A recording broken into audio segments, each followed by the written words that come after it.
যখন কেউ অপমানিত বোধ করে এবং সে তার প্রতি ওয়াইল করে যে তাকে অপমান করেছে, কিন্তু এই সূরায় সেই মানুষ আসলে ওয়াইল করছে না। কে ওয়াইল করছে? আল্লাহ। অর্থাৎ মাকরুবের বদলে যে অপমানিত হয়েছে তার বদলে এখানে এই শব্দটি ব্যবহার করে আল্লাহ তার পক্ষে দাঁড়িয়েছেন এবং স্বয়ং আল্লাহ তাকে তিরস্কার করছেন যে অপমান করছে মানুষকে।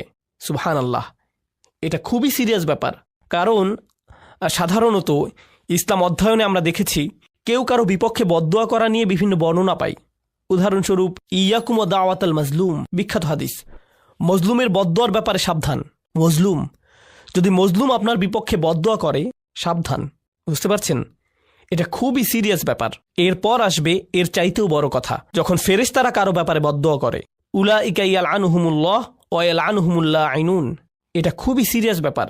কিন্তু এই সব কিছুর উপরে যখন আল্লাহ বিশেষভাবে স্বয়ং আল্লাহ কারো ব্যাপারে ওয়াইল বলেছেন, এটা কতটা ভয়াবহ হতে পারে? এটা খুবই ভয়ঙ্কর ব্যাপার। এটা খুবই খুবই ভয়ঙ্কর ব্যাপার। এটা বিশেষভাবে উল্লেখ করা প্রয়োজন, কারণ আমরা এটাকে উল্টোভাবে নিয়েছি। একে আমরা খুবই হালকাভাবে নিয়েছি।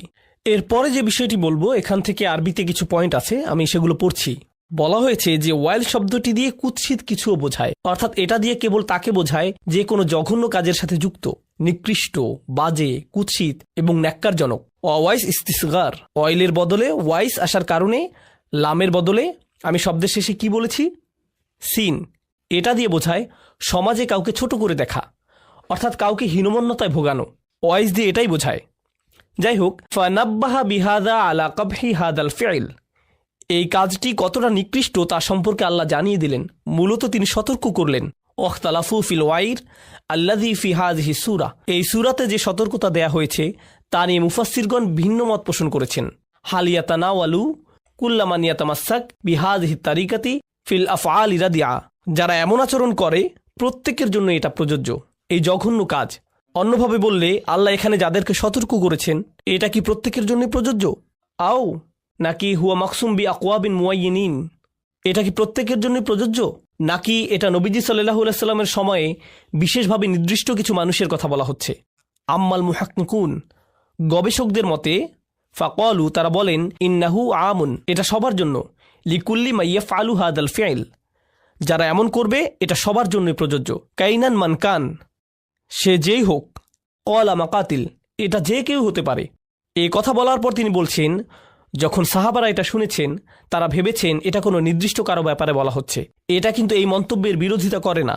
মন্তব্য হচ্ছে এটা সবার জন্য প্রযোজ্য।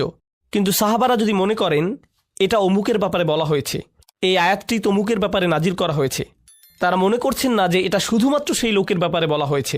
মূলত সাহাবারা আমাদের শেখাচ্ছেন যে আপনার যদি সুনির্দিষ্ট উদাহরণ লাগে, এই যে একটি উদাহরণ, নাজালাত ফিল ওয়ালিদ ইবনে মুগীরা, ওয়ালিদ ইবনে মুগীরার ব্যাপারে এখানে বলা হচ্ছে। নাজালাত ফিল আখনাস ইবনে শুরাইক, আখনাস বিন শুরাইকের ব্যাপারে এখানে বলা হচ্ছে। কানা ইয়ালমিজুন নাস, সে মানুষের উপর দোষারোপ করত এবং মানুষকে তিরস্কার করত। ওয়ায়াগতাবুহুম, সে মানুষের নামে গীবত করত, মানুষের পেছনে সমালোচনা করে বেড়াতো, বিশেষভাবে রাসূল সাল্লাল্লাহু আলাইহি সাল্লামের নামে। তো দ্বিতীয় সমস্যাটি, আসলে আমরা এটা আগেও পড়েছি, ওয়াহিয়াল মাসখারা, এটাই হচ্ছে দ্বিতীয় বিষয়। ওয়াহিয়াল মাসখারা আল্লাতী তা'তি বিল ওয়াবিদ ওয়াল আদহিক ফাআদহিকু মিনহুম ওয়াল ইয়াস্তিন, যেটা ছিল বেদুইনদের স্বভাব, যারা ভার হিসেবে পরিচিত ছিল। তারা সব কিছু নিয়েই ঠাট্টা করত। এখন ভার বলতে মঞ্চের স্ট্যান্ড আপ কমেডিয়ান হতে পারে, আবার এমন মানুষে বোঝানো হতে পারে যারা সব সময় ঠাট্টা করতে থাকে, সব কিছু নিয়েই মজা করে। এটা মাঝে মধ্যে করা যেতেই পারে, কিন্তু আবার মাঝে মধ্যে সমস্যার সৃষ্টি করে। এখানে বলে রাখি, আমরা এমন একটি কালচারে বাস করি, কমেডি কালচার। আমাদের আনন্দের বড় জায়গা জুড়ে আছে কমেডি, স্ট্যান্ড আপ কমেডি জাতীয় বিষয়। আপনি যদি কমেডিগুলো ভালোভাবে দেখেন, এখানে কিছু বিষয় স্পষ্ট দেখা যায়। প্রথমত নির্লজ্জতা, বেহায়াপনা এবং নির্লজ্জতা।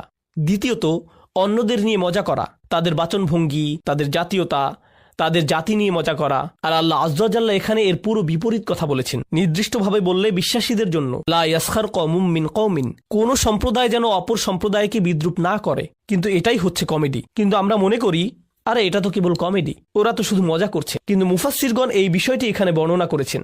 বিরতি নেবার আগে, ওয়ায়াস্তিন, এমন কেউ যে কাউকে অপমান করে এবং গালমন্দ করে, অর্থাৎ অপমানের ভাষায় কথা বলে, তাদেরকে নিয়ে মজা করা একটি বিষয়, অপমানের ভাষায় কথা বলা আরেকটি বিষয়, এবং কিছুটা শাসানোর স্বরে কথা বলে। এই সবই হুমাজা ও লুমাজার অন্তর্ভুক্ত। আজানের পর আমি আমার নোটের বাকি অংশ বলবো ইনশাআল্লাহ। আলহামদুলিল্লাহি রাব্বিল আলামিন ওয়াসসালাতু ওয়াসসালামু আলা সাইয়্যিদিল আমবিয়া ওয়াল মুরসালিন ওয়া আলা আলিহি ওয়া সাহবিহি ওয়া মান ইস্তান্না বিসুন্নতিহি ইলা ইয়াউমিদ্দিন। আমরা যেখানে শেষ করেছিলাম সেখান থেকে শুরু করছি। হুমাজা ও লুমাজার ব্যাপারে ইবনু আব্বাস রাদিয়াল্লাহু তাআলা আনহুর মন্তব্য পর্যন্ত আলোচনা করেছিলাম। আল হুমাজাতু আল মুগতাব, হুমাজা হচ্ছে সেই ব্যক্তি যে গীবত করে। আল লুমাজা আল আইয়াব, লুমাজা হচ্ছে সেই ব্যক্তি যে মানুষের দোষ ত্রুটি খুঁজে বেড়ায়।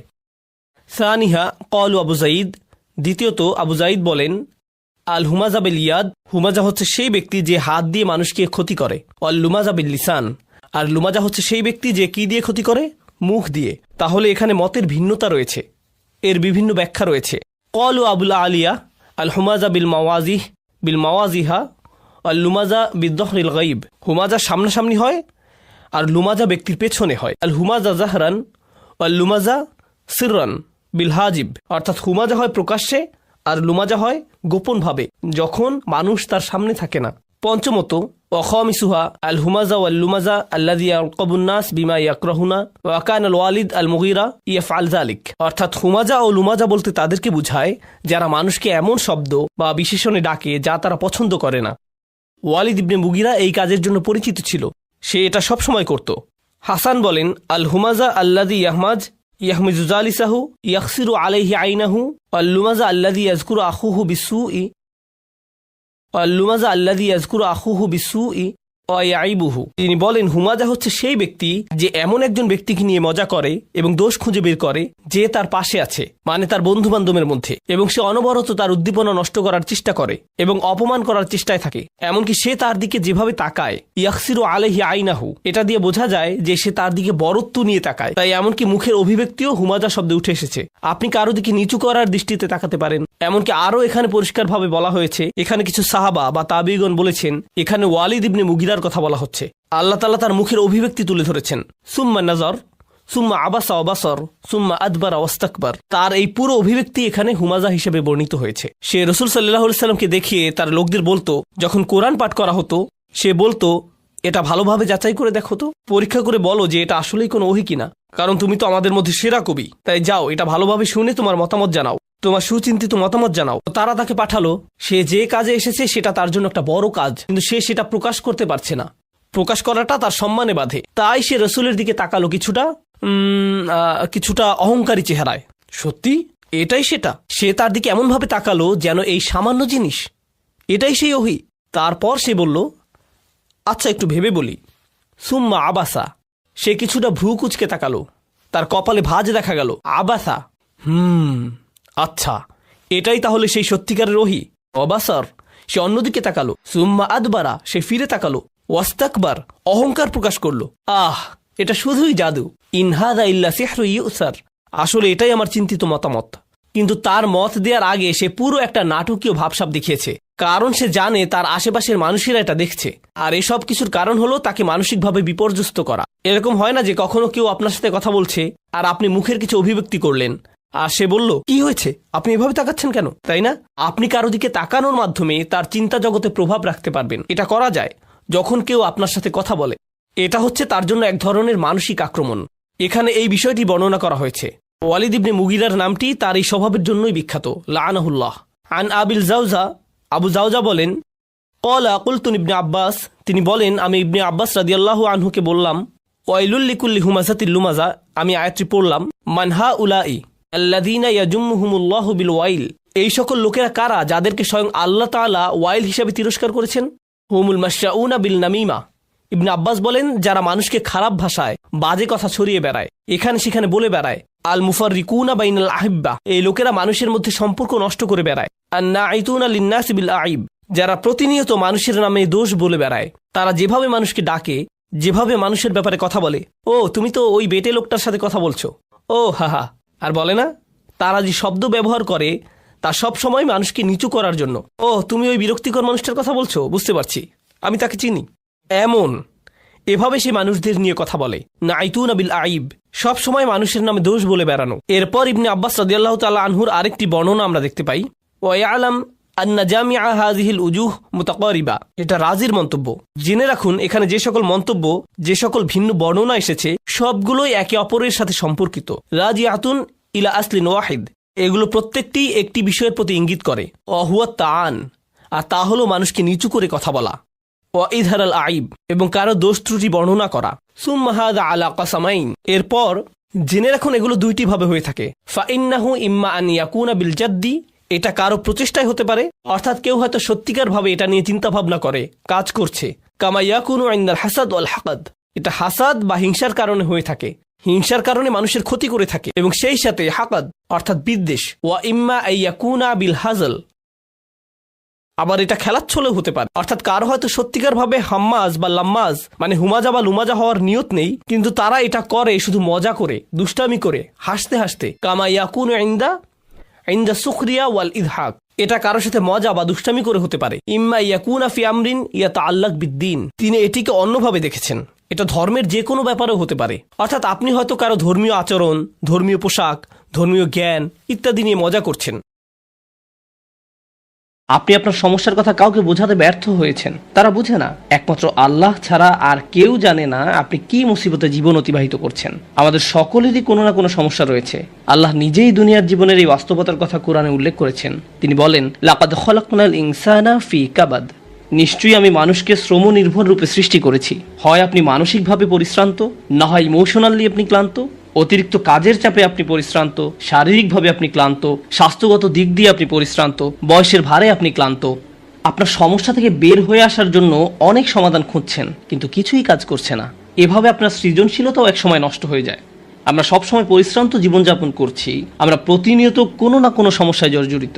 এই সমস্যাগুলো আমাদের চিন্তা শক্তির বেশিরভাগ অংশ দখল করে রাখে। অনেক সময় ইতিবাচক চিন্তা করার জন্য নিজের উপর জোর খাটাতে হয়, কারণ আপনি যদি জোর করে ইতিবাচক চিন্তা না করেন, তাহলে নেতিবাচক চিন্তাগুলো সবসময় এসে আপনার মাথায় জড়ো হয়ে থাকে। সব সমস্যা যেগুলো সমাধান দরকার, এগুলো নিয়েই আমরা সবসময় চিন্তামগ্ন থাকি। আল্লাহর সাথে আমাদের সম্পর্কগুলোর একটি হলো আমরা যেন আমাদের সমস্যাগুলো সমাধানের জন্য তার নিকট দোয়া করতে পারি। আমাদের যা যা দরকার আমরা যেন সেটা তার নিকট চাইতে পারি।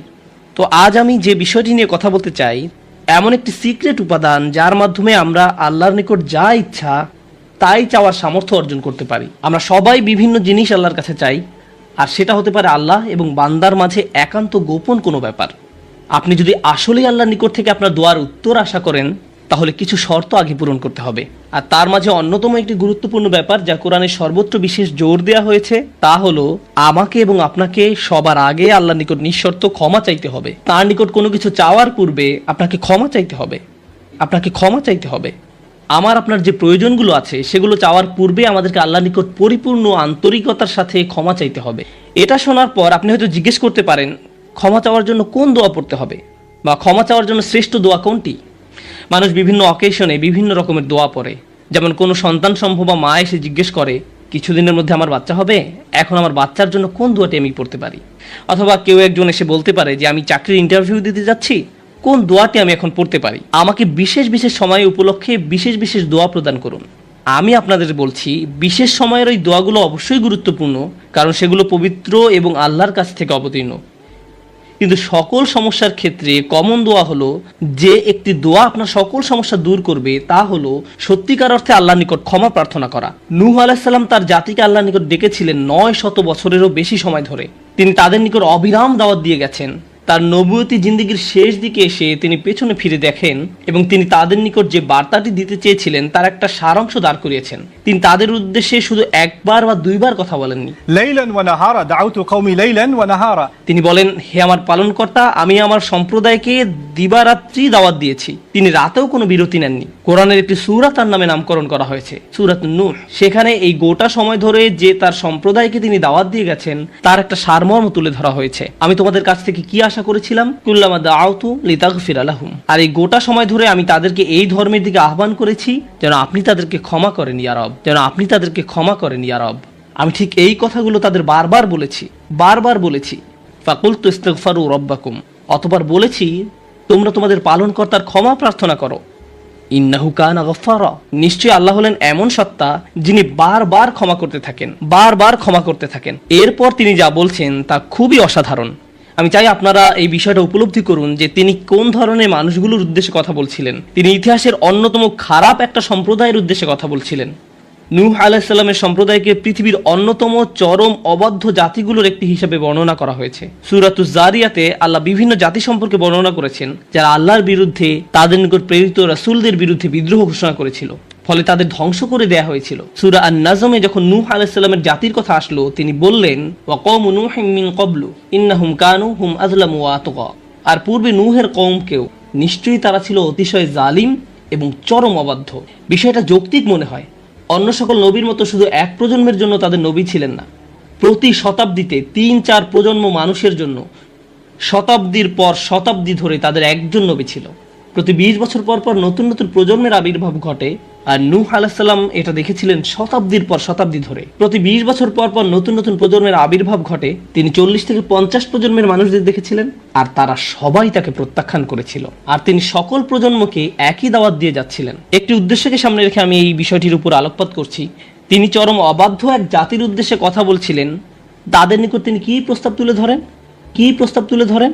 তিনি বলেন, ইস্তিগফারু রাব্বাকুম, তোমাদের রবের ক্ষমা প্রার্থনা করো, ইন্নাহু কানা গফফারা।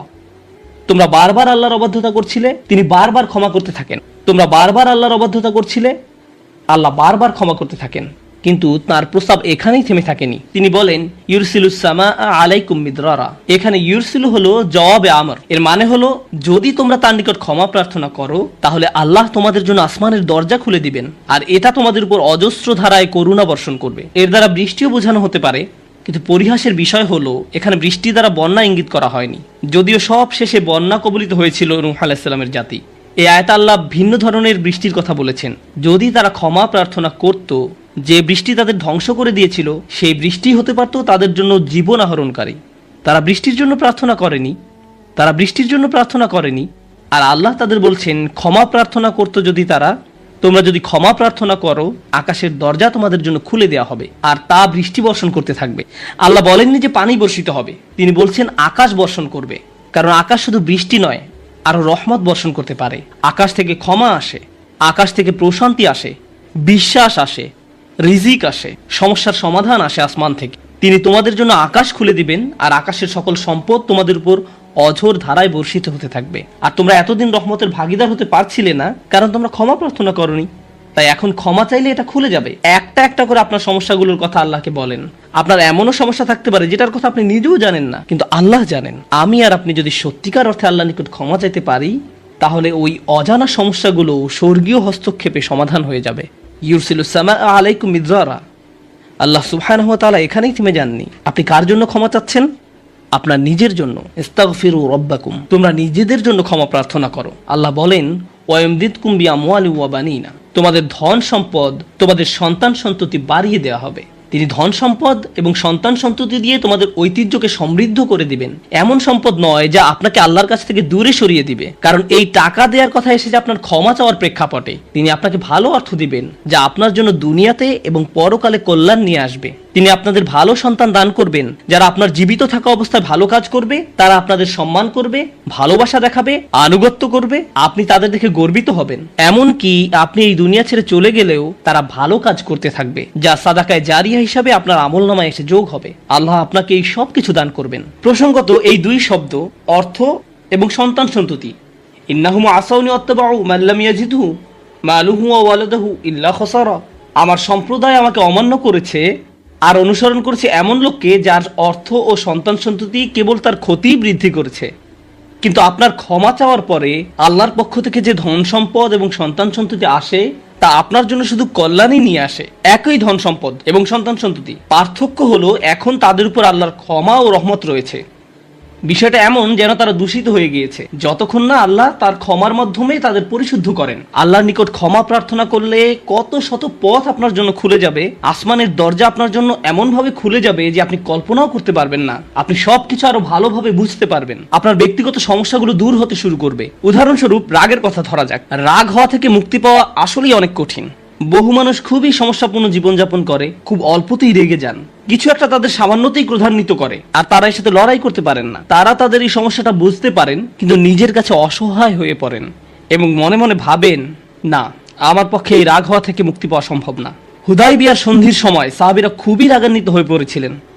তাদের রাগ দূর করা সম্পর্কে আল্লাহ কি বলছেন? তিনি বলছেন, ওয়া আনজালা সাকিনাতা ফি কুলুবিল মুমিনিন, তিনি আকাশ থেকে বিশ্বাসীদের অন্তরে প্রশান্তি নাজিল করলেন। প্রশান্তি আমাদের নিজেদের কাছ থেকে আসে না, আমরা নিজেদের প্রশান্ত করতে পারি না। মুসা আলাইহিস সালামের মা ভয়ে টেনশনে প্রায় মারা যাচ্ছিলেন যখন তার ছোট শিশু একটা বক্সে বন্দি করে পানিতে ভাসিয়ে দিলেন। লাউলা আর রাবাতনা আলা কলবিহা, যদি আমি তার হৃদয়কে দৃঢ় করে না দিতাম।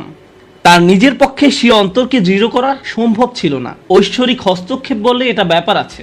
আল্লাহ তার অন্তরকে দৃঢ় করেছিলেন, যা আমাদেরকে আমাদের ব্যক্তিগত দুর্বলতা এবং প্রবণতা থেকে সুস্থ হতে সাহায্য করে। কিছু কিছু মানুষ অশ্লীলতার প্রতি খুবই আকৃষ্ট হয়ে পড়ে, কেউ কেউ ক্রোধ নিয়ন্ত্রণ করতে পারে না, আবার কেউ কেউ মারাত্মক লোভী, সবসময় শুধু টাকা পয়সা নিয়ে চিন্তামগ্ন থাকে। তারা এইসব থেকে বের হয়ে আসতে চায় কিন্তু নিজেদের সাথে যুদ্ধ করে পারে না। এই সব সমস্যার সমাধান আসে আল্লাহর পক্ষ থেকে। আপনার একান্ত ব্যক্তিগত গভীর সমস্যার সমাধান আসে আসমান থেকে। বৃষ্টি যেমন পৃথিবীকে পরিষ্কার করে দেয়, তেমনি আসমান থেকে আল্লাহর রহমত এসে আপনার সমস্যাগুলোকেও ধুয়ে মুছে পরিষ্কার করে দেয়। ওয়ায়াজআল লাকুম জান্নাতিন ওয়ায়াজআল লাকুম আনহারা, তোমাদের জন্য উদ্যান স্থাপন করবেন, তোমাদের জন্য নদী নালা প্রবাহিত করবেন। অর্থাৎ আল্লাহ বলছেন, যদি শুধু ক্ষমা চাও সবই দিব। আমি আপনি মনে করি যে যদি আমরা আল্লাহর কাছে ক্ষমা চাই তাহলে শুধু ক্ষমা পাবো, কিন্তু আল্লাহ বলছেন যদি ক্ষমা চাও তাহলে এমন কিছু নেই যা আমি তোমাদের দিব না। বিষয়টা এমন যে আপনি ইচ্ছা করলে এক এক করে বিভিন্ন জিনিস চাইতে পারেন, অথবা শুধু ক্ষমা চান তাহলে সবই পাবেন। কি আর বাকি থাকে? অর্থ, সন্তান সন্ততি, আপনার সকল সমস্যার সমাধানে আকাশ খুলে যাবে, বাগান, নদী, সবকিছু আপনার জন্য প্রস্তুত। মানুষ সাধারণত মনে করে যে যদি তার আল্লাহর ক্ষমা চায় তাহলে এটা শুধু তাদেরকে পরকালে সাহায্য করবে, কিন্তু এই আয়াতগুলো আমাদের বলছে না। এই আয়াতগুলো আমাদেরকে বলছে যে না, আল্লাহ শুধু আমাদেরকে পরকালেই সাহায্য করবেন তা নয়, তিনি আমাদেরকে এই দুনিয়াতেও সাহায্য করবেন। একবার হজের কথা চিন্তা করুন। আমার আপনার জন্য হজের সবচেয়ে বড় অনুপ্রেরণা হলো আমাদের অতীতের সকল গুনাহ মাফ করে দেওয়া হবে। আমরা নতুন করে আবার শুরু করতে পারবো। যে কাপড়ে আপনি কবরে শায়িত হওয়ার কথা, সেরকম একটি কাপড়ে আপনি হজে যান। এমনকি হজের সময় যখন আমরা মার্চ করি সে সম্পর্কে বলা হয়েছে, সুম্মা আফিদু মিন হাইসু আফদান নাস ওয়াস্তাগফিরুল্লাহ, অতঃপর তোমরা প্রত্যাবর্তন করো যেখান থেকে মানুষরা প্রত্যাবর্তন করে এবং আল্লাহর কাছে ক্ষমা চাও। হজের মূল বিষয় হলো আল্লাহর নিকট ক্ষমা চাওয়া, এটাই হজের মূল উদ্দেশ্য। আর সেই হজের সময় আমরা কি দোয়া করি? রব্বানা আতিনা ফিদ দুনিয়া হাসানা ওয়া ফিল আখিরাতি হাসানা ওয়া ফিল আখিরাতি হাসানা। প্রতিটি তাওয়াফে একই দোয়া পাঠ করা হয় যা কোরআনে মাজিদে এসেছে। রব্বানা আতিনা ফিদ দুনিয়া ওয়া ফিল আখিরা রব্বানা আতিনা ফিদ দুনিয়া হাসানা ওয়া ফিল আখিরাতি হাসানা। আমাদেরকে এই দুনিয়ার কল্যাণ এবং পরকালের কল্যাণও দান করুন। অন্য কথায়, এই দুনিয়ায় আমাদেরকে এমন কল্যাণ দান করুন যা পরকালের কল্যাণকে নিশ্চিত করবে। এরকম কিছুর অস্তিত্ব রয়েছে, আর এই সব কিছু আমরা তখনই পাব যখন আমি আপনি আন্তরিকতার সাথে আল্লাহর নিকট ক্ষমা চাইব। খুতবার এই অংশটার উদ্দেশ্য ছিল আপনাদের নিকট ক্ষমা চাওয়ার কিছু উপকারিতা তুলে ধরা, ক্ষমা চাওয়ার লক্ষ্য বর্ণনা করা। কিন্তু আমরা এখনো বলিনি যে কিভাবে ক্ষমা চাইব। কেউ কেউ কৃত্রিম উপায়ে ক্ষমা চায়, আস্তাগফিরুল্লাহ আস্তাগফিরুল্লাহ আস্তাগফিরুল্লাহ। কারো কারো জন্য এটা এত নকল যে একবার আলী রাদিয়াল্লাহু তাআলা আনহু একজনকে এরূপ করতে দেখে বললেন, তোমার ইস্তেগফারেরও ইস্তেগফার প্রয়োজন, এর মাধ্যমে শুধু জিহ্বার ব্যায়ামই হয়, আর কিছু না। আমি এখন আপনাদের এমন একটি বিষয়ের কথা বলবো যা আমাদেরকে আল্লাহর নিকট ক্ষমা চাওয়া থেকে বিরত রাখে। বিষয়টা একজনের কাছে কতটুকু প্রত্যাশা করা হয় তার সাথে সম্পর্কযুক্ত। কিছু কিছু মানুষ মনে মনে এই সিদ্ধান্ত উপনীত হয়ে যায় যে আমি সারা জীবন ধরে অসংখ্য পাপে নিমজ্জিত ছিলাম, আল্লাহ মনে হয় আমাকে খুব একটা পছন্দ করেন না। কোনো কোনো মানুষ এমনকি এতদূর পর্যন্ত চলে যায় যে বলে ওঠে, আল্লাহ আমাকে পছন্দ করেন না, আল্লাহ আমার উপর খুবই রাগান্বিত। আমি জানতাম আল্লাহ এই কাজগুলো আমাকে করতে নিষেধ করেছেন, কিন্তু তারপরেও আমি করেছি। শুধু একবার নয়, বহুবার এই খারাপ কাজগুলো করেছি। সুতরাং আল্লাহর ভালো মানুষের তালিকায় আমি নেই, আমার নামাজের কোনো দাম নেই। মানুষ যখন নিজের সম্পর্কে এইরকম ধারণা পোষণ করে তখন সে কি করে জানেন? আমি তো খুবই খারাপ মানুষ। আপনি কি আমার জন্য একটু দোয়া করতে পারবেন? কারণ আমি ইতোমধ্যে দোয়া করার যোগ্যতা হারিয়ে ফেলেছি। এখন আপনাকে আমার জন্য দোয়া করতে হবে, কারণ আমি আশা করছি আল্লাহ অন্তত আপনার দোয়া কবুল করবেন। এতে হয়তো আমার একটা সুযোগ তৈরি হতে পারে, কারণ আমার কথা তিনি শুনবেন না। আপনাদেরকে আবার একটু পিছনে নিয়ে যাই। নূহ আলাইহিস সালাম কাদের কাছে আল্লাহর নিকট ক্ষমা চাওয়ার এই প্রস্তাব তুলে ধরেছিলেন? নূহ আলাইহিস সালাম কি এমন মানুষদের নিকট এই প্রস্তাব তুলে ধরেছিলেন যারা সারা রাত মসজিদে কাটাতো, যারা প্রতি বছর হজ পালন করতে যেত, রোজা রাখতো এবং অন্যান্য সৎ কাজ করত? না, নূহ আলাইহিস সালাম ক্ষমা পাওয়ার এই প্রস্তাব তুলে ধরেন ইতিহাসের অন্যতম একটি বিদ্রোহী সম্প্রদায়ের প্রতি, যারা প্রজন্মের পর প্রজন্ম ধরে বিদ্রোহী ছিল। তিনি তাদের বলেন, তোমরা যদি শুধু ক্ষমা চাও, আল্লাহ শুধু তোমাদের ক্ষমা করবেন তাই নয়, বরং তিনি তোমাদের জন্য আকাশের ধনভাণ্ডার খুলে দেবেন। নিজের সম্পর্কে এমন বলবেন না যে আমি অনেক দূরে হারিয়ে গেছি, যদি কিছু হয় তা হবে আমার মায়ের দোয়াতে বা অন্য কারো দোয়াতে। আপনার মনের এমন অবস্থার সুযোগ গ্রহণ করে শয়তান, মানুষের মনের হতাশাজনক পরিস্থিতির সুযোগ গ্রহণ করে শয়তান, আর এর মাধ্যমে তাকে শিরকে নিমজ্জিত করে। এই হতাশা শিরকের একটি দরজা। কেন জানেন? তখন মিথ্যা ধর্ম আসে এবং আপনাকে বলে আপনি তো অনেক বড় পাপী, আপনার পক্ষে ক্ষমা পাওয়া সম্ভব নয়। যিশুকে বলুন আপনাকে ক্ষমা করে দিতে। আপনি যিশুর সাথে ভালো সম্পর্ক করুন, তিনি আল্লাহর সাথে আপনার সম্পর্ক ভালো করে দিবেন। আল্লাহ এবং আপনার মাঝখানে যিশু এসে দাঁড়াবে, অথবা তারা অন্য কাউকে মাঝখানে দাঁড় করাবে, বলবে অমুক পীর, তার কবরের কাছে গিয়ে কিছু চকলেট রাখো। তাহলে তিনি আল্লাহকে বলবেন আপনার সমস্যার সমাধান করে দিতে। আপনি এখন আল্লাহর সাথে কথা বলতে পারবেন না, কিন্তু ওই পীর তিনি আল্লাহর প্রিয় বান্দা, তাই আপনি তার মাধ্যমে আল্লাহর কাছে আপনার দরখাস্ত পেশ করুন। এভাবে শিরকের দরজা খুলে যায়। অন্য কথায় আল্লাহর সাথে আমাদের সরাসরি যোগাযোগের মূল বিষয়টি, তাওহীদের মানেই হলো সরাসরি যোগাযোগ। লা ইলাহা ইল্লাল্লাহ একই কথা বলে, আর এই সব কিছুর মূল কথা হলো আপনার যা প্রয়োজন তা সরাসরি আল্লাহর নিকট প্রার্থনা করুন। যে বিষয়টি আমাদের সকল প্রয়োজন পূরণ করবে তা হলো আল্লাহর নিকট ক্ষমা প্রার্থনা করা। এখন এই ক্ষমা চাওয়াটা দুইভাবে হয়ে থাকে, জিহ্বার মাধ্যমে ক্ষমা চাওয়া এবং অন্তরের মাধ্যমে ক্ষমা চাওয়া। মানুষ সাধারণত নিজের পক্ষে যুক্তি দিয়ে থাকে। আমি যদি কোনো কারণে আপনার সমালোচনা করি, যেমন ধরুন কাউকে বললাম, এই যে আমি আপনাকে অমুক অমুক কথা বলতে শুনেছি, সে তাৎক্ষণিক হয়তো বলে উঠবে, এক্সকিউজ মি, আমি এমনটা বোঝাতে চাইনি, আপনি তো পুরো ঘটনাটা জানেনই না। আপনি সাথে সাথে নিজের পক্ষে যুক্তি দিতে শুরু করেন, আত্মরক্ষামূলক হয়ে ওঠেন। বালিল ইনসানু আলা নাফসিহি বাসীরা ওয়ালাউ আলকা মাআযিরা। মানুষ নিজের সম্পর্কে সুধারণা পোষণ করে, তারা প্রচুর অজুহাত দেখায়। আপনি যদি আসলেই আল্লাহর ক্ষমা চান, আপনাকে নিরিবিলি একটা সময় খুঁজে পেতে হবে। যদি আরবিতে দোয়া করতে না পারেন, কোনো সমস্যা নেই, আপনি শুধু পাঞ্জাবি, বাংলা, বাহাসা বা উর্দু জানেন, কোনো ব্যাপার না। আপনি আপনার নিজস্ব ভাষাতেই আল্লাহর সাথে কথা বলুন, আন্তরিকতার সাথে আপনার অপরাধগুলো স্বীকার করুন, কোনো অজুহাত দেখাবেন না। এরকমটা করতে পারা আসলেই কঠিন, কারণ আয়নার সামনে দাঁড়িয়েও আমরা নিজের সাথে মিথ্যে কথা বলি, নিজেকে এভাবে প্রবোধ দেই, আমি আসলে অত খারাপ না, আমি যা যা করেছি তার কারণ আছে। যখন আপনি আল্লাহর সামনে দাঁড়াবেন, নিজের কাজের বৈধতা দেওয়ার কথা ভুলে যান। আল্লাহ জানেন আপনি কি অবস্থার মধ্যে দিয়ে যাচ্ছেন, তিনি জানেন এটা কঠিন সময় ছিল, তিনি জানেন অমুক অমুক বিষয় আপনাকে সম্পূর্ণ গ্রাস করে ফেলেছিল। ইয়া রব, আমি অনেক চাপের মধ্যে ছিলাম তাই মদ খেয়েছি। তিনি আপনার সবগুলো অজুহাত সম্পর্কে আপনার চেয়ে ভালোভাবে জানেন। আপনাকে অকপটে তার নিকট আসতে হবে, ফিল্টার ছাড়া, কোনো দ্বিধাদ্বন্দ্ব ছাড়া, নির্দ্বিধায়, কোনো রকমের বিব্রত বোধ করা ছাড়া। অনেক সময় আমরা নিজেদের পাপ স্বীকার করতে বিব্রত বোধ করি, একরাশ লজ্জা এসে আমাদের জড়িয়ে ধরে। কিন্তু যতক্ষণ না আপনি আল্লাহর নিকট অকপটে সকল পাপ স্বীকার করে নিচ্ছেন, আর এভাবে যখন নিজের উপর যে অন্যায়গুলো এতদিন ধরে করে এসছেন তা আপনি মুখ দিয়ে উচ্চারণ করতে শুরু করবেন, আমার বিশ্বাস করতে কষ্ট হয় যে সে সময় আপনার চোখ দিয়ে কোনো অশ্রু নির্গত হবে না। একজন মানুষের পক্ষে এটা অসম্ভব যে সে আল্লাহর সামনে এভাবে নিজেকে খোলাখুলি উপস্থাপন করবে আর তার চোখ দিয়ে কোনো অশ্রু বের হবে না, কারণ এটা দুর্বলতা প্রকাশের সময়। দুনিয়ার সামনে আমরা সাধারণত নিজেকে শক্তিশালী, আত্মবিশ্বাসী এবং দিব্যি সুস্থ হিসাবে উপস্থাপন করি। সবাই আমাদের দেখে মনে করে সবকিছু ঠিক আছে, কিন্তু ভেতরে ভেতরে যে আমি বহু সমস্যায় জর্জরিত তা একমাত্র আল্লাহ জানেন। আপনাকে সকল জড়তা কেটে তার নিকট সম্পূর্ণ খোলাখুলিভাবে নিজেকে উপস্থাপন করতে হবে, আর কেবল তখনই আপনি আল্লাহর নিকট ক্ষমা চাওয়ার অবস্থানে যেতে পারবেন। তারপর সিজদায় গিয়ে কাঁদতে থাকুন। তখন এটা শুধুমাত্র আস্তাগফিরুল্লাহ আস্তাগফিরুল্লাহ বলার মতো হবে না, এটা হয়ে উঠবে আল্লাহর সাথে একটি সত্যিকারের কথোপকথন, আল্লাহর নিকট সত্যিকার অর্থে পাপ স্বীকার। এটা খুবই শক্তিশালী একটা অনুশীলন, চেষ্টা করে দেখুন। আপনাকে একটা নিরিবিলি সময় খুঁজে পেতে হবে। নিশ্চিত করুন যে কেউ আপনার কথা শুনছে না।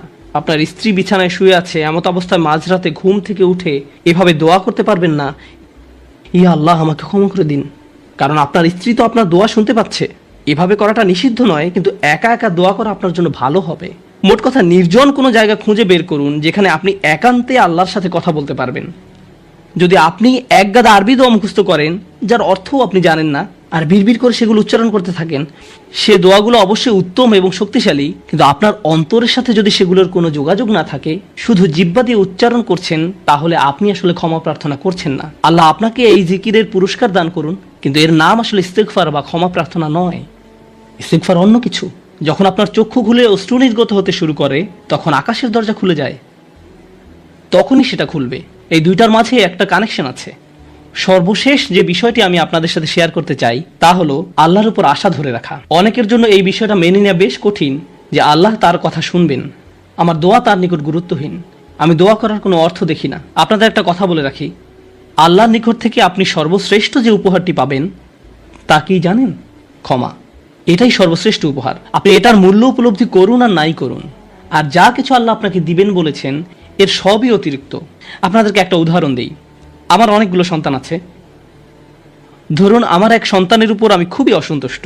সে কোনো একটা অন্যায় করেছে, আমি খুবই রাগান্বিত হয়ে আছি। আমার বিশ্বাস করতে কষ্ট হয় যে তুমি এটা করেছো। এভাবে আমি তাকে কিছুটা বকাঝকা করলাম, তোমার এটা বলা উচিত হয়নি, তোমার এটা করা উচিত হয়নি। তার পরের দিন অন্য এক সময় আমার জন্য তার কিছু একটা করার কথা, যেমন আমার জন্য একটা কার্ড বানানোর কথা যাতে লেখা থাকবে বাবা আমি তোমাকে ভালোবাসি। সে জিনিসটা আঁকলো, কিন্তু তারপর কি মনে করে কাগজটা টুকরা টুকরা করে ময়লার বক্সে ফেলে দিল। এটা দেখে তার অন্য ভাই বলল, তুমি এটা ফেলে দিলে কেন? জবাবে সে বলল, বাবা আমার উপর খুবই রাগান্বিত, তিনি এটার প্রতি কোনো গুরুত্ব দিবেন বলে মনে হয় না। আমি যদি জানতাম যে সে বিষয়টাকে এভাবে দেখছে তাহলে আমি কি করতাম? আমি কি এভাবে বলতাম যে হ্যাঁ ফেলে দাও? না, বরং আমি আবেগে কেঁদে ফেলতাম। কিভাবে তুমি ভাবতে পারলে যে আমি তোমাকে আর ভালোবাসি না? হ্যাঁ তুমি অন্যায় করেছো, তুমি ভুল করেছো, কিন্তু তুমি এখনো আমার সন্তান। তুমি 1000 বার ভুল করলেও আমি তোমাকে ভালোবাসবো। আমাকে ওই কার্ডটি দাও, আমি সেটা ফ্রেমে বাঁধিয়ে রাখবো, ময়লার বাক্স থেকে নিয়ে গ্লাসে আটকিয়ে রাখবো, সারা জীবন ধরে যত্ন করে রাখবো। কেন? কারণ আমি আমার সন্তানদের ভালোবাসি, তারা যতই ভুল করুক না কেন, এমনকি যদি তাদের আচরণ আমাকে রাগান্বিতও করে। এটা শুধু আমি এবং আমার সন্তানদের সম্পর্ক। কিন্তু আমি আমার আর সন্তানদের নিয়ে কথা বলছি না। এই উদাহরণের মাধ্যমে আমি কথা বলছি আমার এবং আল্লাহর সম্পর্ক নিয়ে। আমি ভুল করি, আল্লাহ এমনকি আমাকে বকাঝকাও করেন না। আমি ভুল করার কারণে তিনি আমার উপর বজ্রপাত করেননি, তিনি আমাকে জাহান্নামে নিক্ষেপ করেননি, তিনি আমার হার্টবিট বন্ধ করে দেননি। যখনই আমি মিথ্যে বলি আমি বোবা হয়ে যাই না। প্রতিবার হারাম কিছু খেয়ে ফেলার কারণে আমার হাত অবশ হয়ে যায় না। হারাম কিছুর দিকে তাকানোর কারণে আমি অন্ধ হয়ে যাইনি। তিনি এখনো দিয়েই যাচ্ছেন। আর আমি কিনা চিন্তা করতে শুরু করলাম যে আল্লাহ আমাকে আর ভালোবাসেন না। আল্লাহর সাথে আমার সম্পর্ক একসময় ভালো ছিল, কিন্তু এখন যেহেতু আমি খারাপ হয়ে গিয়েছি তাই ভালোবাসাও এখন হারিয়ে গেছে। তাহলে দোয়া করার কি অর্থ আছে? মনে রাখুন, আল্লাহর মতো কেউ আপনাকে ভালোবাসে না। আমি আমার সন্তান বা পিতামাতার প্রতি যে ভালোবাসা প্রদর্শন করি তা আল্লাহ তাআলা আমার ভেতরে দিয়েছেন। আমরা এমনি এমনি কাউকে ভালোবাসতে সক্ষম নই। ভালোবাসা আল্লাহর পক্ষ থেকে একটি উপহার। যদি আল্লাহর দুইটি সৃষ্টির মাঝে ভালোবাসা এত দৃঢ় হয়, আমাদের পক্ষে কল্পনাও করা সম্ভব নয় যে আমাদের জন্য আল্লাহর ভালোবাসা কত প্রগাঢ়, যে আমাদের জন্য আল্লাহর ভালোবাসা কত গভীর। কেউ এর বিপরীত বললে তার কথায় কান দিবেন না। একমাত্র যে মনে করে আল্লাহ তাকে ঘৃণা করে, তার কোনো আর আশা নেই, সে হলো শয়তান। সে এটা বিশ্বাস করে। তার ক্ষমা চাওয়ার কোনো কারণ নেই, কারণ তার সকল আশা হারিয়ে গেছে আর সে নিজের সম্পর্কে এটা মেনে নিয়েছে। এখন আপনি যদি নিজের সম্পর্কে এরকম মনে করেন, তাহলে কার পথ আপনি অনুসরণ করছেন? একবার চিন্তা করে দেখুন। যদি আদম আলাইহিস সালাম জান্নাতে থাকা অবস্থায়, আর জান্নাতের চেয়ে উত্তম কোনো জায়গা তো আর আপনার পক্ষে থাকা সম্ভব নয়, তারপর তিনি একটি ভুল করলেন আর আল্লাহ আযজা ওয়া জাল্লা তাকে দুনিয়াতে পাঠিয়ে দিলেন। এখন আদম আলাইহিস সালাম যদি এরকম চিন্তা করতেন, আমার এত বড় একটা ডিমোশন হয়ে গেল, আমি কিভাবে আল্লাহর সাথে আবার কথা বলবো? আমি তাকে এত হতাশ করার পর কিভাবে কথা বলবো? কিন্তু আল্লাহ তাকে শিখিয়ে দিলেন কি করতে হবে, কিভাবে তার অন্তর আবার ঠিক করতে হবে। রব্বানা যালামনা আনফুসানা ওয়া ইল্লাম তাগফির লানা ওয়া তারহামনা লানাকুনান্না মিনাল খাসিরিন। জান্নাতের তুলনায় দুনিয়া তো কিছুই না। তিনি জান্নাত থেকে দুনিয়ায় এলেন, এত দূর নেমে আসা সত্ত্বেও এখনো তিনি আল্লাহর নিকটেই আছেন। এই শব্দগুলোই আল্লাহর সাথে তার সম্পর্ক আবার জুড়ে দিল। দোয়ার উপর আস্থা হারাবেন না। এত দূর নেমে আসা সত্ত্বেও এখনো তিনি আল্লাহর নিকটেই আছেন। আন্তরিকভাবে আল্লাহর কাছে কিভাবে দোয়া করবেন তার প্রস্তুতি এখনই শুরু করুন। মনে রাখুন, আল্লাহ আপনাদের সবার দোয়া শুনবেন। উজিবু দাওয়াতাদ দাঈ ইযা দান। এই ঘোষণাটি রমজান মাসের। আমি আহ্বানকারীটাকে সাড়া দেই যখন সে আমাকে ডাকে। এটা আল্লাহর অঙ্গীকার। আর আমি আপনি 1 নম্বর যে দোয়াটি করব তা হলো ক্ষমা চাওয়ার দোয়া। আল্লাহ আমাদেরকে এমন মানুষে পরিণত করুন যারা সত্যিকার অর্থে ক্ষমা চায়। আল্লাহ আমাদের। আজকের এই আলোচনাটি এই সপ্তাহে একজনের প্রশ্ন দ্বারা অনুপ্রাণিত। একজন আমার কাছে এসে বলল, বাল্যকাল থেকে আল্লাহ আযজা ওয়া জাল্লার সাথে তার গভীর সম্পর্ক ছিল। খুব অল্প বয়স থেকে সে আল্লাহর নিকট দোয়া করত, এমনকি কিশোরী বয়সেও তাহাজ্জুদ পড়ত, এমনকি কিশোরী বয়সেও যখনই সে আল্লাহর নিকট কিছু চাইতো আল্লাহ তাকে তা দিত। এই ব্যক্তির আসলে খুব কঠিন এক জীবন ছিল। অল্প বয়সে বাবাকে হারান, কোনো ভাই নেই, এবং খুবই একাকিত্বের জীবন কাটিয়েছেন এবং সিদ্ধান্ত নিয়েছেন সত্যিকার অর্থে আল্লাহর উপর তাওয়াক্কুল করে থাকবেন। যখন সে এভাবে বড় হতে শুরু করলো, সে দেখতে লাগলো যখনই সে আল্লাহর কাছে কিছু চাইতো, আল্লাহ অলৌকিকভাবে তার সকল প্রার্থনার জবাব দিত। যখনই সে আল্লাহর কাছে কিছু চাইতো, আল্লাহ কখনো তার দুয়ার জবাব না দিয়ে থাকেননি। এভাবে সে আল্লাহর উপর নির্ভরতা এবং নৈকট্য বাড়িয়ে তোলে। যখনই তার কিছু দরকার হতো সে 2 রাকাত নামাজ পড়ে আল্লাহর কাছে তা চাইতো। তো তার আসলেই আল্লাহর সাথে খুব সুন্দর একটা কানেকশন ছিল। তাহলে এখানে প্রশ্ন কোথায়? প্রশ্ন আসে এই ব্যাপারটা থেকে যে সম্প্রতি তার জীবনে সে অপ্রত্যাশিত কিছু কঠিন সমস্যার মুখোমুখি হয়, তাই সে আল্লাহর প্রতি ইবাদতের পরিমাণ আরো বাড়িয়ে দেওয়ার সিদ্ধান্ত নিল, দুয়ার পরিমাণও বাড়িয়ে দিল, কারণ তার সমস্যা বৃদ্ধি পেয়েছে। সে ভাবলো সমস্যা যেহেতু বেড়েছে, তাই আল্লাহর কাছে সমাধানের জন্য দুয়ার পরিমাণও বাড়াতে হবে। তাই সে এমনটা করলো। সে এত বেশি নামাজ পড়লো, এত বেশি পরিমাণে রোজা রাখলো যে জীবনে কখনো এত রোজা রাখেনি। আল্লাহর কাছে কাকুতি মিনতি করত, কান্নাকাটি করত, যেভাবে সে পূর্বে কখনো করেনি। কিন্তু সমস্যা আরো খারাপ হতে থাকলো, পরিস্থিতির কোনো উন্নতি হচ্ছে না। তখন সে মনে মনে ভাবতে লাগলো, মনে হয় আল্লাহ আমার উপর খুশি নয়, কারণ আগে আমি দোয়া করতাম আর সব দোয়ার উত্তর পেতাম। আমার আগে তো এই সমস্যা ছিল না। যখনই আমার কিছু দরকার হতো আল্লাহর দিকে ফিরতাম আর আল্লাহ আমার সমস্যার সমাধান করে দিতেন। কিন্তু এখন আমি দোয়ার পর দোয়া করেই যাচ্ছি, আল্লাহর কাছে ভিক্ষা চেয়েই যাচ্ছি, আমার সমস্যার কোনো সমাধান হচ্ছে না, শুধু আরো খারাপ হচ্ছে। এর কারণ কি হতে পারে? তার মাথায় এই ধারণা ঘুরতে থাকলো, নিশ্চয়ই আমি ভুল কিছু করেছি। আল্লাহ আর আমার দুয়ার জবাব দিচ্ছেন না, কারণ কোনো কারণে আমি অযোগ্য হয়ে পড়েছি। আল্লাহর ভালো মানুষের তালিকায় আমি আর নেই। আমি এই খুতবা দেওয়ার সিদ্ধান্ত নিয়েছি, কারণ সমাজে এই ধরনের চিন্তা খুবই কমন, যা একজন মানুষের মাথা নষ্ট করে দিতে পারে। আমরা দোয়া করি আর আমরা আশা করতে থাকি আল্লাহ আজ্জা জাল্লা আমাদের একটা উত্তর দিবেন, আল্লাহ আমাদের সমস্যা সমাধান করে দিবেন। মূলত 2 ধরনের দোয়া আছে আমাদের অধিকাংশের জন্য। আমি এমন দোয়া সম্পর্কে কথা বলছি যা আমরা নিজেদের জন্য করি। এক প্রকার দোয়া হলো আমরা আমাদের বর্তমান সমস্যা সমাধানের জন্য দোয়া করি।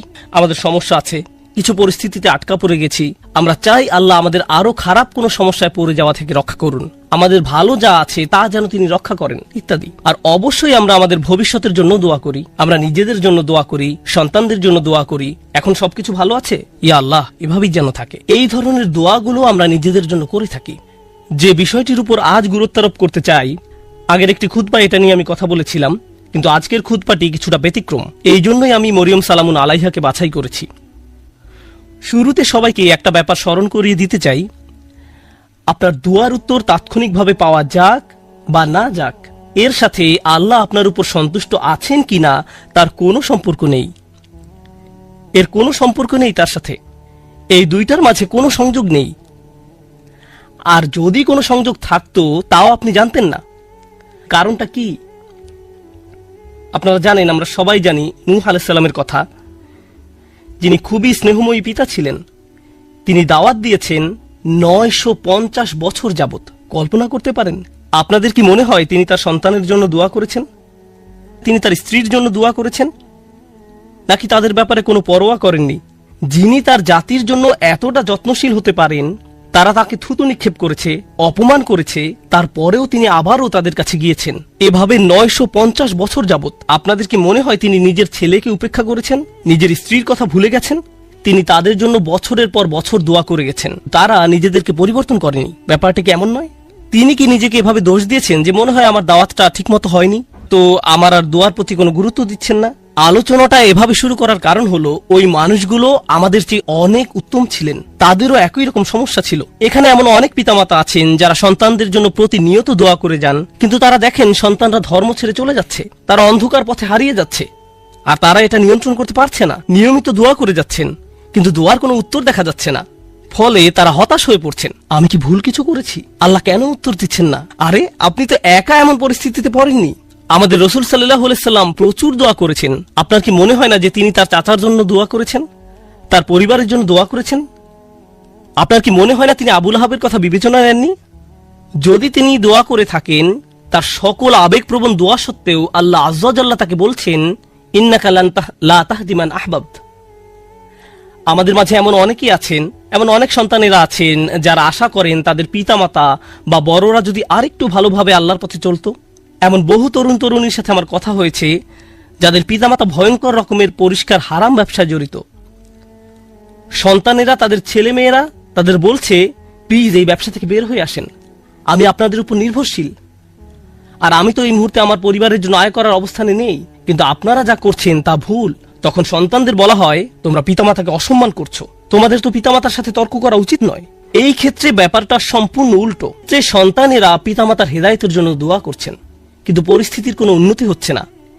এর বাহিরেও কারো হয়তো ভয়ঙ্কর অসুস্থতা দেখা দিতে পারে, স্বাস্থ্য সংক্রান্ত চরম দুর্দশাও আসতে পারে, অথবা চাকরি খুঁজে পাচ্ছেন না, অর্থনৈতিক সমস্যায় আক্রান্ত, আর আপনি আল্লাহর কাছে দোয়া করে যাচ্ছেন, মনে মনে বলছেন, আমি তো গত বছর ইতিকাফও করেছি, আমি দোয়া করেই গেছি, সারা রাত সিজদায় পড়েছিলাম, এরপরেও আমার সমস্যা রয়ে গেছে, এরপরেও কোনো সমাধান আসেনি। সবার আগে আমি আপনাদের সবাইকে মনে করিয়ে দিতে চাই যে নবীরা, তাদের সকলেই, আমাদের বহুকাল পূর্বে যারা এসেছিলেন, আল্লাহ অনবরত তাদের দোয়ার কথা কোরআনে উল্লেখ করেছেন, তাদের সমস্যাগুলোর কথাও কোরআনে বারবার উল্লেখ করেছেন। আপনাদের কি মনে হয় না ইয়াকুব আলাইহিস সালাম, যিনি 12 জন সন্তানের পিতা ছিলেন, তিনি তার সব সন্তানের জন্য দোয়া করেছেন?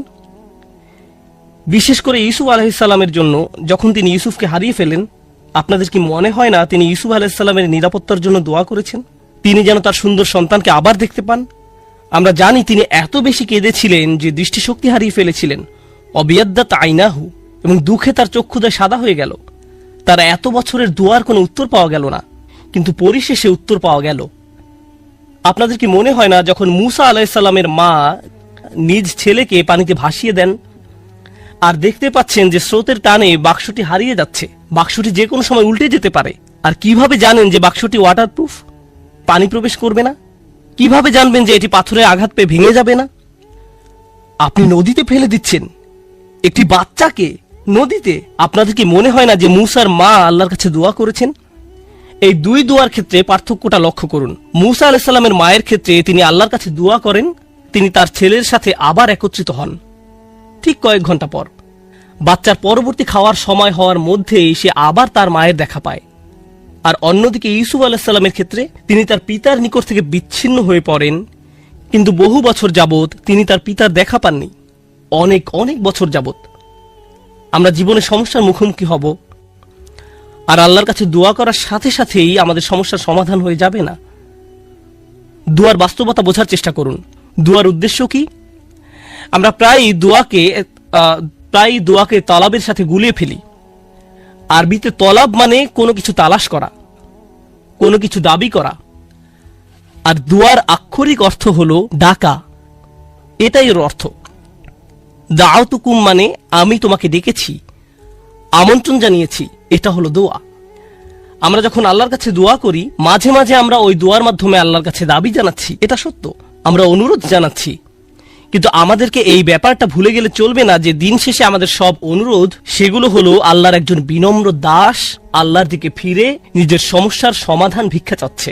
কি সেগুলো? আপনার সমস্যার সমাধান হওয়ার চেয়েও আপনি যে আল্লাহর সাথে যোগাযোগ করছেন, এটাই এখানে সবচেয়ে মূল্যবান বিষয়, এটাই দিন শেষে মূল লক্ষ্য। আপনি যে আল্লাহর সাথে কথাবার্তায় যুক্ত হয়েছেন, এটাই দিন শেষে মূল লক্ষ্য। আল্লাহ আপনার সমস্যা তাৎক্ষণিকভাবে সমাধান করে দেবেন কিনা সেটা ভিন্ন বিষয়। আমি এ সম্পর্কে সংক্ষেপে কিছু কথা শেয়ার করতে চাই, পরে মরিয়ম সালামুন আলাইহা নিয়ে কথা বলবো। কখনো কখনো আপনি এমন কিছু সমস্যার মুখোমুখি হন যে মনের মাঝে প্রশ্ন আসে, আমাকে কেন এই সমস্যার মোকাবেলা করতে হবে? আপনাদেরকে একটা কথা জিজ্ঞেস করি, ইউসুফ আলাইহিস সালাম তো 8-9 বছরের এক বালক ছিলেন মাত্র। শিশু মানেই তো নিষ্পাপ। একজন শিশু এমন কি করতে পারে যার জন্য সে কিডন্যাপ হতে পারে? একজন শিশু এমন কি অন্যায় করতে পারে যার কারণে সে কুয়ার মধ্যে নিক্ষিপ্ত হবে? একজন শিশু কি করতে পারে যার কারণে সে দাস হিসেবে বিক্রিত হবে ভিন্ন একটি দেশে? আর তিনি প্রাপ্তবয়স্ক হওয়ার পর কি অন্যায় করেছেন যার কারণে তাকে কারাগারে নিক্ষিপ্ত হতে হবে মিথ্যা একটা অভিযোগে? তিনি তো নিজের অন্যায়ের কারণে জেল খাটেননি, তিনি নির্দোষ ছিলেন, আর তাকে এতগুলো বছর জেলে কাটাতে হয়। তাকে জীবনে এমন সব পরিস্থিতির ভেতর দিয়ে যেতে হয়, অন্য কারো এমন হলে বলতো, ভাই জীবন অন্যায্য, কি বা করার আছে, জীবন অন্যায্য। কিন্তু একজন বিশ্বাসীর ক্ষেত্রে কি হয়? সে শুধু বলে না যে জীবন অন্যায্য, সে বলে আল্লাহ অন্যায্য, নাউজুবিল্লাহ। আর আল্লাহ সূরা ইউসুফে বলছেন, আল্লাহু গালিবুন আলা আমরিহি, আল্লাহ তার সকল কাজের তত্ত্বাবধান করছিলেন। ইউসুফের জন্য যত সিদ্ধান্ত নেওয়া হয়েছিল, আল্লাহ তার সবগুলোতে প্রভাব রেখেছিলেন। কিভাবে? কখনো কখনো আমি আপনি এমন কিছু সমস্যার মুখোমুখি হব, আল্লাহ জানেন ভালো কিছু সামনে আছে। কখনো কখনো ভালো যা কিছু আসছে তা আপনার নিজের জন্য, আবার কখনো বা অন্য কারোর জন্য, কখনো কখনো আপনি জীবিত থাকতেই এর উপকার পাবেন, আর কখনো কখনো এর উপকার আসবে আপনি আল্লাহর কাছে ফিরে যাওয়ার পর। ইউসুফ আলাইহিসসালামের ক্ষেত্রে কি হয়েছিল? একজন পিতা তার সন্তান থেকে বিচ্ছিন্ন হয়ে পড়েন, কিন্তু চিন্তা করে দেখুন, তাকে যদি কিডন্যাপ করা না হতো তাহলে তিনি কুয়ায় নিক্ষিপ্ত হতেন না। তিনি যদি কুয়ায় না পড়তেন তাহলে কোনোদিন মিশরে গিয়ে পৌঁছাতেন না, আর মিশরে কোনোদিন না গেলে তিনি জেলে নিক্ষিপ্ত হতেন না। আর যদি জেলে না যেতেন তাহলে জেলের ওই দুই লোকের সাথে তার কোনোদিন সাক্ষাৎ হতো না যাদের স্বপ্নের তিনি ব্যাখ্যা দিয়েছিলেন। ওই দুই ব্যক্তির সাথে যদি তার কোনোদিন দেখা না হতো, তাদের একজন বেঁচে যায় এবং রাজার খেদমতে নিয়োজিত হয়, আর যখন রাজা একটি স্বপ্ন দেখলেন, ওই ব্যক্তি তাহলে কোনোদিন বলতেন না যে হ্যাঁ, আমি এক লোকের কথা জানি যে আপনার স্বপ্নের ব্যাখ্যায় সাহায্য করতে পারবে। স্বপ্নটা কি ছিল? দেশে 7 বছর হবে প্রাচুর্যের, আর পরবর্তী 7 বছর দেশে কোনো ফসল ফলবে না, কোনো উৎপাদন হবে না, মানুষ দুর্ভিক্ষে মারা যাবে। যদি ইউসুফ জেলে না যেতেন আলাইহিস সালাম এবং তাকে মুক্তি দেওয়া না হতো ওই স্বপ্নের ব্যাখ্যা করার জন্য সেই সময়, তাহলে দেশ অর্থনৈতিক, ফাইন্যান্সিয়াল এবং সামাজিক এক দুর্যোগে পতিত হতো। লক্ষ লক্ষ শিশু দুর্ভিক্ষে মারা যেত। একজন শিশু কষ্ট স্বীকার করলো কয়েক বছরের জন্য, এক শিশুর কষ্ট স্বীকারের ফলে আল্লাহর পরিকল্পনা ছিল অগণিত পরিবারকে অনাহারে সন্তান হারানোর বেদনা থেকে রক্ষা করবেন। এই পরিকল্পনার কারণে ইউসুফ আলাইহিস সালাম জেল থেকে ফিরে এসে স্বপ্নের ব্যাখ্যা করলেন এবং অর্থ মন্ত্রণালয়ের দায়িত্ব নিলেন। আমার এক বন্ধুর নাম হয়তো আপনারা শুনে থাকবেন, তার নাম রবার্ট ডেভিলা। আমি ওই বোনকে তার সম্পর্কে জিজ্ঞেস করেছিলাম। সে বলল সে তার কথা শুনেছে। সে তার শরীরের কোনো অংশ নাড়াতে পারে না, শুধু মুখমণ্ডল ছাড়া। সে কি এমন অন্যায় করেছে যার কারণে এমন পরিস্থিতি?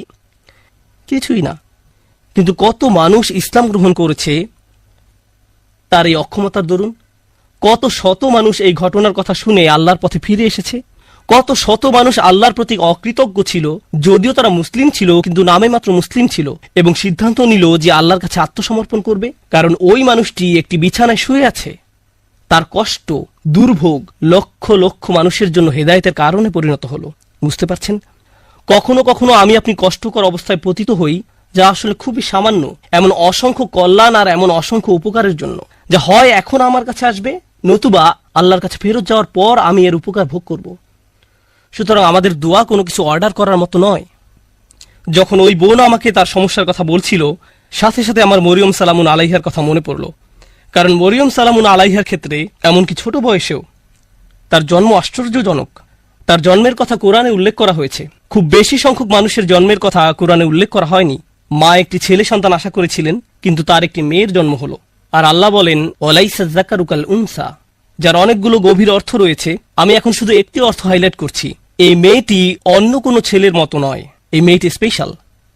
প্রসঙ্গত, দয়া করে এই কথাগুলো মনে রাখবেন। পরের বার আপনাদের কেউ যদি সন্তান সম্ভবা হয়ে থাকেন, আপনি আশা করছেন, আপনার মা আশা করছে, আপনার চাচাতো খালাতো ভাই বোনেরা আশা করছে একটি ছেলে শিশুর জন্ম হবে, কিন্তু একটি মেয়ের জন্ম হলো, তখন মনে রাখবেন আল্লাহ মরিয়ম সালামুন আলাইহার জন্মের মতো কারো জন্মের কথা এভাবে হাইলাইট করেননি।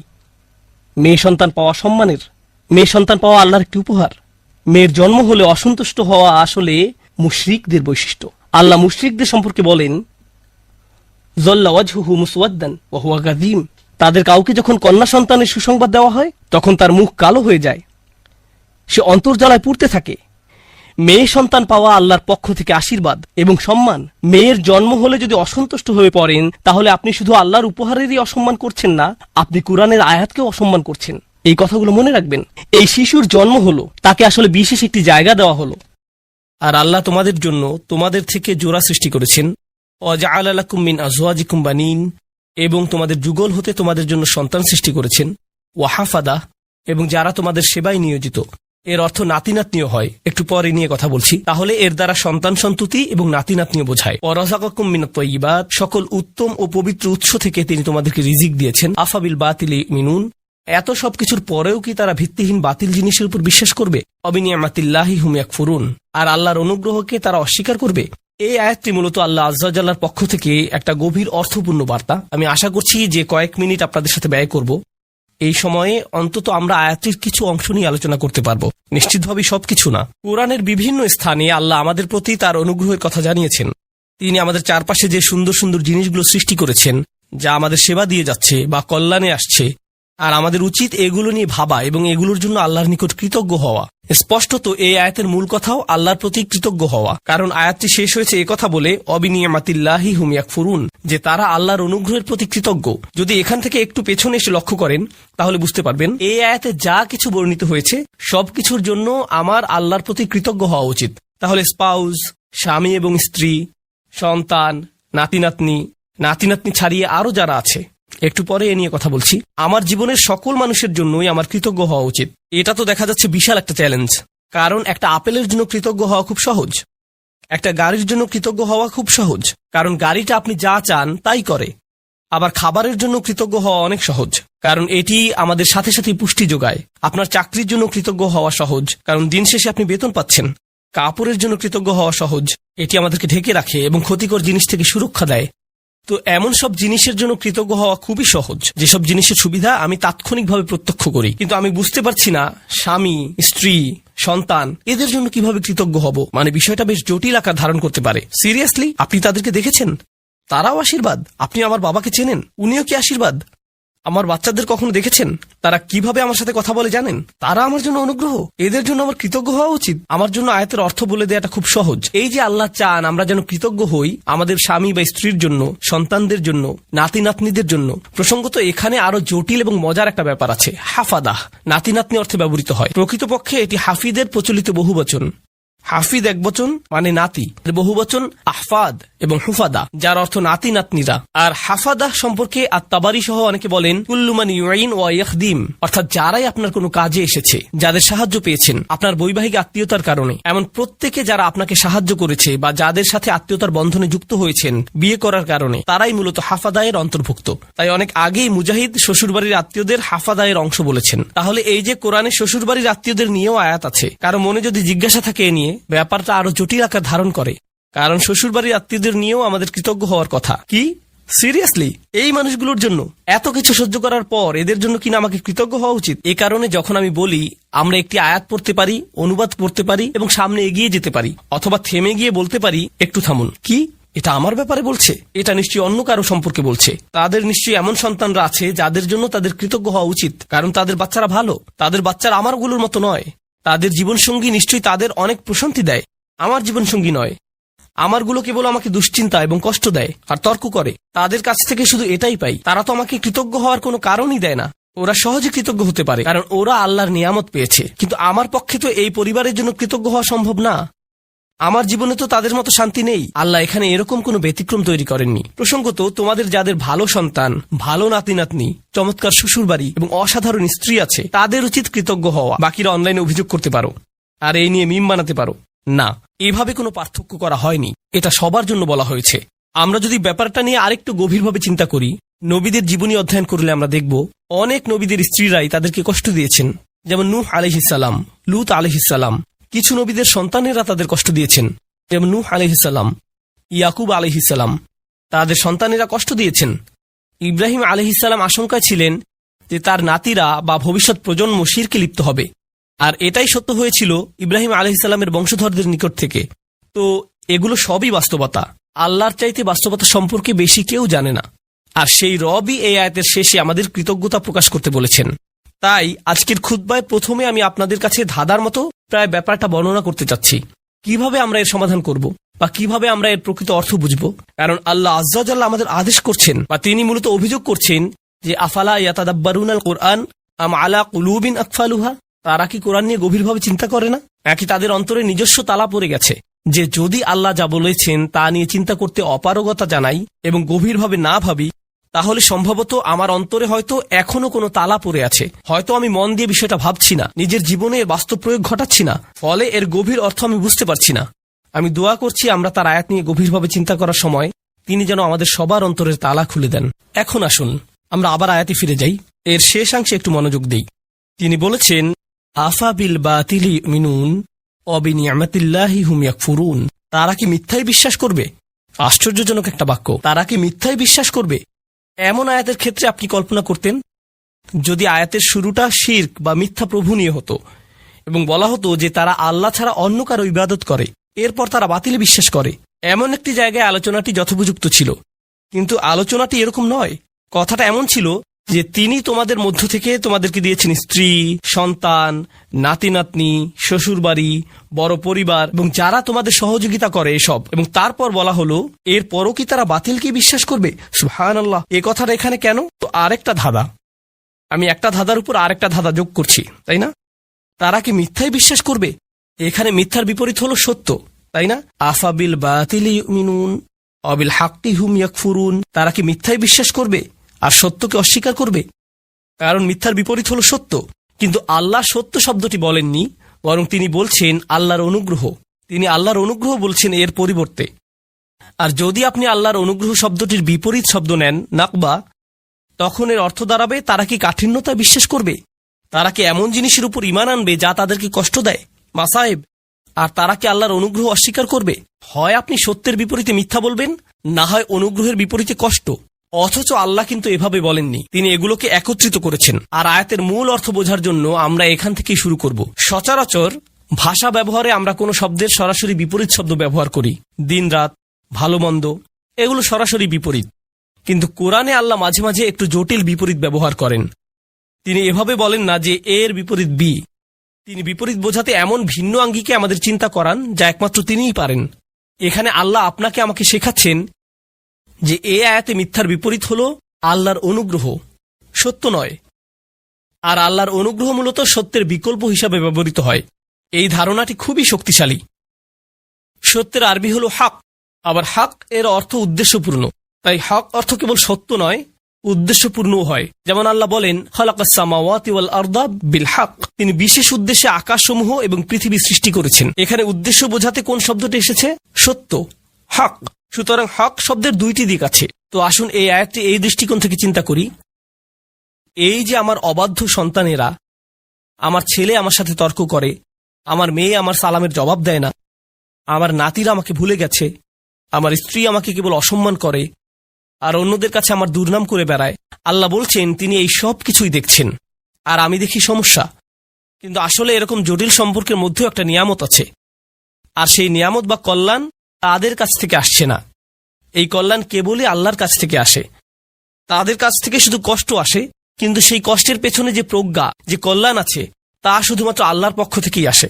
তাই আল্লাহ বলেননি অবিনিয়ামাতি হুম ইয়াকফুরুন, তিনি বলেছেন অবিনিয়ামাতিল্লাহি হুম ইয়াকফুরুন। তিনি নিয়ামাকে তার নিজের সাথে সম্পৃক্ত করেছেন। তিনি নিয়ামতকে যুক্ত করেননি তাদের সাথে, করেছেন নিজের সাথে। তাই আমরা এখন গভীরভাবে চিন্তা শুরু করা উচিত। পরিবারের ভেতর যত ঝামেলাপূর্ণ কথাবার্তা হয়, যত ঝামেলাপূর্ণ পরিস্থিতি আমাকে মোকাবেলা করতে হয়, সবগুলো নিয়ে। তাই আমরা একটু পেছনে সরে এসে আমাদের দৃষ্টিভঙ্গি বদলাবো নিজেদের পরিবার নিয়ে। কারণ এই আয়াতটি আমাদের বৃহত্তর পরিবার সম্পর্কেই। মূলত বেশিরভাগ মানুষের ক্ষেত্রেই যদি জীবনের কিছু নিয়ে অভিযোগ করার থাকে, অর্থনৈতিক বা স্বাস্থ্যগত ব্যাপার ছাড়া যদি তাদের জীবনে কোনো মানুষ নিয়ে অভিযোগ করার থাকে, সেই মানুষটি সম্ভবত নিজ পরিবারের কেউ। জীবনের অধিকাংশ নাটকের অবস্থান এখানে। জীবনের সকল চাপের উৎপত্তি এখান থেকেই। ফোন আসলে ফোনের কাছে যাবার আগেই আপনি বলে ওঠেন, আল্লাহ তার কল যেন না হয়। মনোবল শক্ত করে নিচ্ছেন আগে থেকেই। অথবা কোনো বিয়েতে বা অনুষ্ঠানে গিয়ে আপনি ভালো সময় কাটাচ্ছেন, হঠাৎ আপনার স্ত্রী আপনার দিকে তাকালো বা আপনি তার দিকে তাকালেন। স্ত্রী ভাবতে লাগলো, ওহো আজকে আমার খবর আছে। বাড়ি ফেরার জন্য গাড়িতে ওঠা মাত্রই তিনি বকাঝকা শুরু করবেন, পরিস্থিতি ভালো মনে হচ্ছে না। পরবর্তী ঝগড়া শুরু হওয়ার আগেই যেন দাঁতে দাঁত চেপে প্রস্তুতি নেওয়া শুরু করলেন। জানেন, সম্ভবত ব্যাপারটাকে অন্য দৃষ্টিকোণ থেকেও দেখা যায়। সম্প্রতি আমাকে একজন একটা প্রশ্ন করেছেন। আজকের আয়াতটি ভালোভাবে বোঝার জন্য এটি একটা উদাহরণ হতে পারে। মা আর মেয়ের মধ্যে ফোনে কথা হচ্ছে। মা বলছে, জানো তোমার অমুক কাজিন, আমরা তার নাম দিলাম কাজিন এ, তোমার কাজিন এ সবসময় কাজিন বি সম্পর্কে বাজে কথা বলে। তার সমস্যাটা কি? কেন সে সারাক্ষণ কাজিন বি সম্পর্কে মন্দ কথা বলে? মেয়ে বলল, এটা নিয়ে চিন্তা করো না মা, সে তার ভালো ভালো আমলগুলো তাকে দিয়ে দিচ্ছে। কারণ কারো পেছনে কটু কথা বললে আখিরাতে নিজের ভালো কাজগুলো তাকে দিয়ে দিতে হবে। তাই এ নিয়ে কোনো চিন্তাই করো না মা। মেয়েটি আমাকে জিজ্ঞেস করলো, আমি যখন এভাবে বলি, এভাবে বলা কি ঠিক? আমি এই কথোপকথনটি শোনার পর বললাম, আচ্ছা তোমরা যখন এভাবে আলোচনা করছো যে কাজিন এ এরকম খারাপ কাজ করছে, তোমরাও তো তখন গীবত করে ফেলছো, কাজটা উল্টা হয়ে গেল না? এরপর আছে আরেক সমস্যা, তুমি কি অতি সহজেই বলে ফেলছো না যে চিন্তা করো না, আমরা আখিরাতে তার কাছ থেকে নিয়ে নিব? কেউ যদি তোমার সারা জীবনের সঞ্চয় কেড়ে নিতে চায়, এখনই তোমার বাড়িতে এসে তোমার গাড়ির চাবি, ক্রেডিট কার্ডস, ব্যাংক পাসওয়ার্ড নিয়ে নেয় আর বলে বের হয়ে যাও, তখন তো বলবে না যে চিন্তা করো না, আমরা আখিরাতে নিয়ে নিব? তুমি তো এই জীবনের জিনিসগুলোই ছেড়ে দিতে পারো না, আর এত অনায়াসে তোমার কাজিনের আখিরাত ছেড়ে দিচ্ছ। কোনো সমস্যা নেই, আমরা শেষ বিচারের দিন নিয়ে নিব। হয়তো আমরা একটু পেছনে সরে এসে বলতে পারতাম, না, নিশ্চয়ই এই বিরোধের কোনো কারণ আছে, আমাদের এই চ্যালেঞ্জটাকে নিয়ে একটু নিয়ামতে পরিবর্তন করে ফেলতে হবে। কারণ আল্লাহ এই সম্পর্কগুলোকে বলেছেন নিয়ামত। আমার ছেলে, আমার কাজিন, আমার পরিবার, আমার শ্বশুরবাড়ি, এগুলো কেবল আছে মানেই নিয়ামত নয়, কেবল তাদের থাকাটাই নিয়ামত নয়। স্পষ্ট রূপেই এখানে শুধু তাদের বর্তমান থাকার কথাই বলা হচ্ছে না, তাদের সম্পর্কটা আমার সাথে কতগুলো অভিজ্ঞতার সমষ্টি, কতগুলো কথোপকথন এবং আদান প্রদানের সমষ্টি। কিভাবে আমি একে একটি নিয়ামতে পরিণত করব? মা, কখনো জানতে চেয়েছো আমার কাজিনের এত রাগ কেন? নিশ্চয়ই কিছু ঘটেছিল। কখন ঘটেছে? ও, তোমার মনে আছে ওই বিয়ের কথা, যেখানে অমুক অমুক ব্যাপারগুলো ঘটেছিল? ও, তখন থেকেই সমস্যার শুরু। আমরা হয়তো তাদের দুজনকে নিয়ে একসাথে বসতে পারি এবং সমস্যাটার একটা সমাধান করতে পারি। আমরা হয়তো সমস্যাটার সমাপ্তিতে সাহায্য করতে পারি, এটাকে আরো বড় করার পরিবর্তে। এই নিয়ে পেছনে কথা না বলে, অভিযোগ না করে আমরা হয়তো সমাধানের একটা অংশ হতে পারি, যেন পরিবারটি আত্মীয়তার সম্পর্কের মাঝে যে নিয়ামত লুকিয়ে আছে তার অভিজ্ঞতা লাভ করতে পারে। আপনার পরিবারে যে মানুষগুলোর আগমন ঘটে, আমার পরিবারে যে মানুষগুলোর আগমন ঘটে, ভালো হোক বা মন্দ, আল্লাহ একটা উদ্দেশ্যকে সামনে রেখেই তাদেরকে আমাদের জীবনে পাঠিয়েছেন। তার সব কাজেই উদ্দেশ্য থাকে। মাঝে মাঝে আপনি আপনার ভাইকে দেখে ভাবেন, তুমি কিভাবে আমার ভাই? কখনো কখনো কিছু মানুষ তাদের বাবা মাকে দেখে ভাবে, সিরিয়াসলি তোমরা আমার বাবা মা? তোমাদের সাথে আমার তো কোনো মিলই নেই, কিভাবে তোমরা আমার মা বাবা? আপনি অবাক হয়ে ভাবেন, আমরা যদি একই পরিবারে না হতাম, আমার মনে হয় না তোমাদের সাথে আমি কিছু করতাম বা করার ইচ্ছা করতাম। কিন্তু আল্লাহ মানুষকে বিশেষ উদ্দেশ্যে একত্রিত করেন। তিনি ভালো করেই জানেন কাকে কার পরিবারে রাখতে হবে এবং কাকে কার সাথে জেনেটিক্যালি সংযুক্ত করতে হবে। এমনকি তিনি আপনার শ্বশুরবাড়ির ব্যাপারেও প্ল্যান করে রেখেছেন। ইন্না লিল্লাহি ওয়া ইন্না ইলাইহি রাজিউন। এর জন্যও তিনিই পরিকল্পনা করে থাকেন। এখন সবকিছুকে একটা বড় পরীক্ষা মনে হতে পারে, কিন্তু আমি যদি নির্দিষ্ট একটি দৃষ্টিকোণ থেকে আয়াতটি নিয়ে চিন্তা করি, আমাকে এখানে আশীর্বাদ খুঁজে পেতে হবে। আমি এখানে আশীর্বাদ খুঁজে পাবো না যদি আমি সবকিছুকে উদ্দেশ্যপূর্ণ দৃষ্টিতে না দেখি। সম্ভবত এই ঝগড়ার পেছনের উদ্দেশ্য আমাকে খুঁজে বের করতে হবে এবং সঠিক কাজটি করতে হবে, সঠিক কথাগুলো বলতে হবে, যেন এই বিরোধের নিষ্পত্তি হয়। আল্লাহ এমন মানুষদের নিয়ে কথা বলেছেন যারা সত্যিই তাকে বিশ্বাস করে। তিনি তাদের সম্পর্কেও বলেন যারা বিপরীতে ফাসাদ তৈরি করে। তিনি বলেন, তারা ছিন্ন করে ফেলে আল্লাহ যা অবিচ্ছিন্ন রাখার নির্দেশ দিয়েছেন। পারিবারিক বন্ধনগুলো অটুট রাখা সত্যিই কঠিন। স্বামী স্ত্রীর সম্পর্ক মজবুত রাখা কঠিন। সন্তান সন্ততিদের মাঝে বন্ধন বজায় রাখা কঠিন। ভাই বোনদের মাঝে রাগারাগি তীব্র আকার ধারণ করতে পারে। পিতামাতা এবং সন্তানদের মাঝেও রাগারাগি তীব্র আকার ধারণ করতে পারে। আপনার নিজের পরিবার এবং শ্বশুরবাড়ির মাঝে মতবিরোধ প্রচন্ড খারাপ হয়ে পড়তে পারে। ওইগুলো ছোটখাটো মতবিরোধ নয়, কিন্তু এই সকল মতবিরোধের প্রতি আমি যদি উদ্দেশ্যপূর্ণ দৃষ্টিতে তাকাই, জানেন আমি কি করব? আমি কোনো না কোনো ভাবে এটাকে আশীর্বাদে পরিণত করব। আমি এই ঝগড়া সমাধানের একটা উপায় খুঁজে বের করব। আমি এই নিয়ে আলোচনা চালিয়ে যাওয়ার একটা উপায় খুঁজে বের করব। আল্লাহ আমাদের নবীদেরকে এমন সব কঠিন পরিস্থিতিতে ফেলেন, কিন্তু তবুও তারা এতে আল্লাহর নিয়ামত খুঁজে পান, কারণ তারা সবকিছুর দিকে উদ্দেশ্যপূর্ণ দৃষ্টিতে তাকান। তো এটাই আমাদের প্রথম শিক্ষা, আফাবি নিয়ামাতিল্লাহি হুম ইয়াকফুরুন। এই কৃতজ্ঞতা হলো আল্লাহর সাথে আমাদের সম্পর্ক তৈরির প্রথম পদক্ষেপ। আমরা যদি আমাদের লক্ষ্যে পৌঁছাতে চাই, আমাকে আমার নিজের সাথে, আপনাকে আপনার নিজের সাথে আলোচনা করতে হবে যে কোন কোন জিনিসের জন্য আমরা আল্লাহর প্রতি কৃতজ্ঞতা প্রকাশ করব। আনিশকুরুলিল্লাহ। মুসা আলাইহিস সালাম একটি ভ্রমণের উদ্দেশ্যে যাত্রা করেন, কারণ আল্লাহ তাকে একজনের কাছ থেকে শিক্ষা গ্রহণের আদেশ করেন। কোরআনের বাইরে তার নাম পাওয়া যায়, আর তা হলো খাজির বা খিজির, কিন্তু কোরআনে তার নাম উল্লেখ করা হয়নি। কোরআনে তাকে উল্লেখ করা হয়েছে আবদাম মিন ইবাদিনা, অর্থাৎ আমার বান্দাদের মধ্যে একজন বান্দা। অতীতে বহু নবীর আগমন ঘটেছে, যেমন বনি ইসরায়েলদের একটি ঘটনা ইঙ্গিত করে কোরআনে বলা হয়েছে, ইয ক্বালু লিনাবিয়্যিল্লাহুম ইবআস লানা মালিকান, যখন তারা বলেছে নিজেদের নবীর কাছে যে আমাদের জন্য একজন বাদশা নির্ধারণ করে দেন। বাইবেলে উল্লেখ আছে তারা এটা তাদের নবী সামাইল আলাইহিস সালামের কাছে বলেছিলেন, কিন্তু কোরআনে তার নাম উল্লেখ করা হয়নি। সুতরাং কখনো কখনো আল্লাহ নাম উল্লেখ করেন, আবার কখনো কখনো করেন না। আমাদের প্রায় সকল আলেমদের মতে লোকমান নবী ছিলেন না, তাকে নবী হিসেবে বিবেচনা করা হয় না, তথাপি তার নাম উল্লেখ করা হয়েছে কোরআনে। প্রথমে যে বিষয়টি এখানে লক্ষণীয় তা হলো আল্লাহ এই ব্যক্তির নাম উল্লেখ করার মাধ্যমে তাকে বিশেষ মর্যাদা দিয়েছেন। রাসূলুল্লাহ সাল্লাল্লাহু আলাইহি সাল্লামের জীবনে এমন অনেক ঘটনা রয়েছে যেখানে আল্লাহ কোনো কোনো ক্ষেত্রে সাহাবীদের নাম উল্লেখ না করেই ওই ঘটনার বর্ণনা দিয়েছেন। আবু বকর রাদিয়াল্লাহু তাআলা আনহুর নাম উল্লেখ করা হয়নি, আল্লাহ শুধু বলেছেন ইয ইয়াকুলু লিসাহিবিহি লা তাহজান, যখন তিনি আপন সঙ্গীকে বললেন বিষণ্ণ হয়ো না। আল্লাহ এভাবে বলেননি যে যখন তিনি আবু বকরকে বললেন লা তাহজান। কারো নাম উল্লেখ করার মাধ্যমে আল্লাহর পক্ষ থেকে তাদের বিশেষ মর্যাদা প্রদান করা হয়।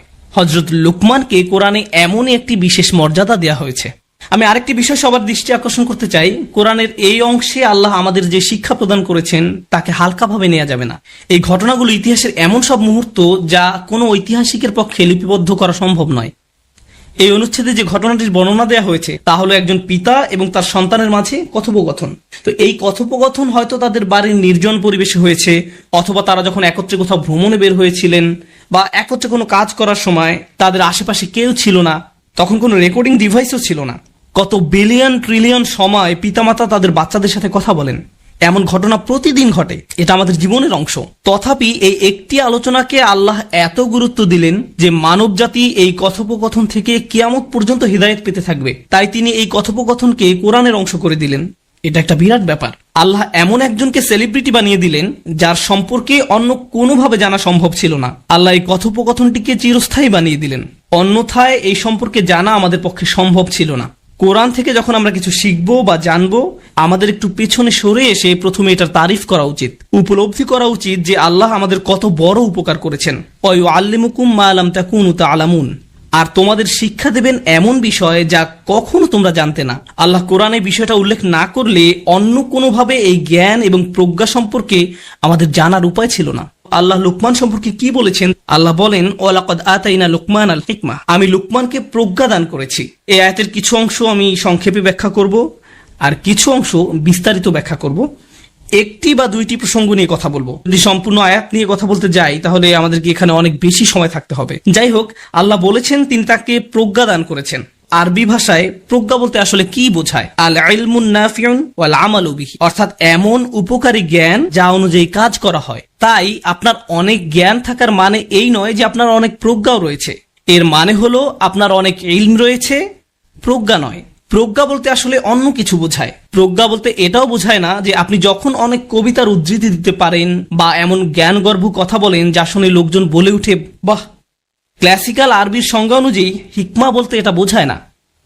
হিকমা বা প্রজ্ঞা হলো সত্যটাকে গভীরভাবে জানা এবং সে অনুযায়ী জীবনযাপন করা। অতীতের মানুষ হিকমা বলতে এটাই বুঝতেন।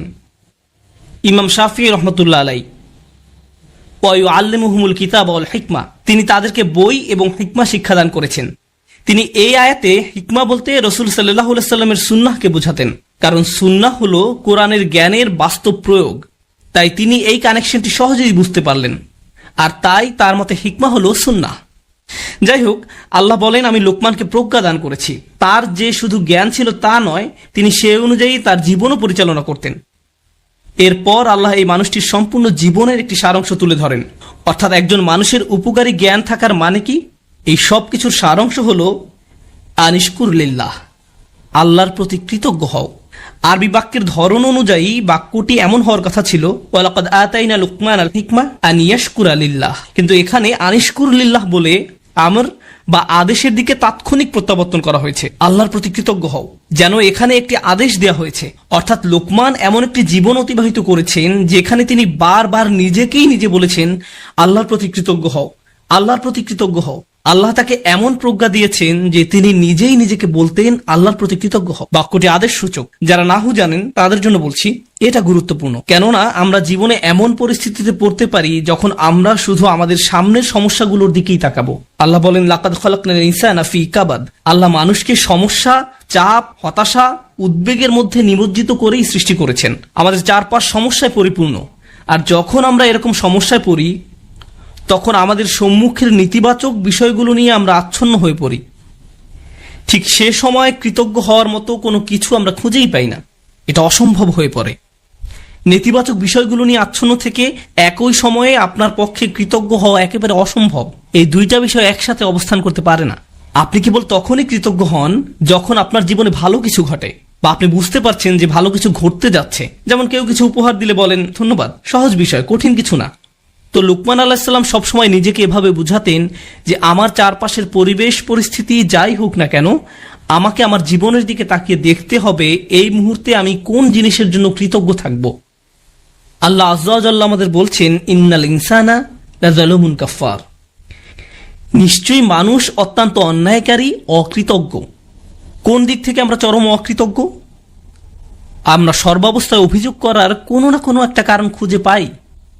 সব সময় কেউ যদি জিজ্ঞেস করে ভাই কি নিয়ে চিন্তা করছেন এখন, না না ভাই কিছু নিয়ে চিন্তা করছি না, সব ঠিক আছে। আর সমস্যা নেই, আপনি আমাকে বলতে পারেন। ঠিক আছে শোনো তাহলে, বর্তমানে আমি অমুক অমুক অমুক অমুক সমস্যা জর্জরিত। এভাবে আপনার সমস্যাগুলোর একটা বিশাল লিস্ট ধরিয়ে দিবেন তাকে। যেমন এখানকার পরিবেশ মারাত্মক গরম, আমি ক্যালিফোর্নিয়াতে বাস করতাম, এখন টেক্সাসের আবহাওয়া খুবই গরম, টাকার সমস্যা, স্বাস্থ্যকেন্দ্রিক সমস্যা, ব্যক্তিগত সমস্যা, শিক্ষা চাকরি এই নিয়ে সমস্যা, এভাবে নানান রকমের সমস্যার কথা আমরা তুলে ধরি। এভাবে চিন্তা না করে আপনি যদি একটু থেমে নিজেকে প্রশ্ন করেন, এই মুহূর্তে আমি কোন কোন বিষয়ের জন্য কৃতজ্ঞ থাকতে পারি। এটা আসলে কঠিন একটা অনুশীলন। আমি এই মুহূর্তে কিছুই চিন্তা করতে পারছি না। ইসলাম সম্পর্কে আপনার যতই জ্ঞান থাকুক না কেন, আপনার যত বড় দাড়ি থাকুক না কেন, বা আপনি যত শক্ত হিজাবই পরিধান করেন না কেন, এই কৃতজ্ঞ হওয়ার সাথে আমাদের বাহ্যিক ইসলামের কোনো সম্পর্ক নেই। এর সম্পর্ক আমাদের অন্তরের সাথে। আপনি হয়তো কোরআনে হাফিজ হতে পারি, আমাদের সারা দুনিয়ার সকল জ্ঞান থাকতে পারে, কিন্তু সব সময় নেগেটিভ চিন্তা করার কারণে অন্তর থেকে কৃতজ্ঞতা বোধ হারিয়ে যেতে পারে। চলুন শুকর শব্দটি নিয়ে গভীরভাবে বোঝার চেষ্টা করি। শুকর হামদের চেয়ে ভিন্ন। কোরআন শুরু হয়েছে আলহামদুলিল্লাহ দিয়ে।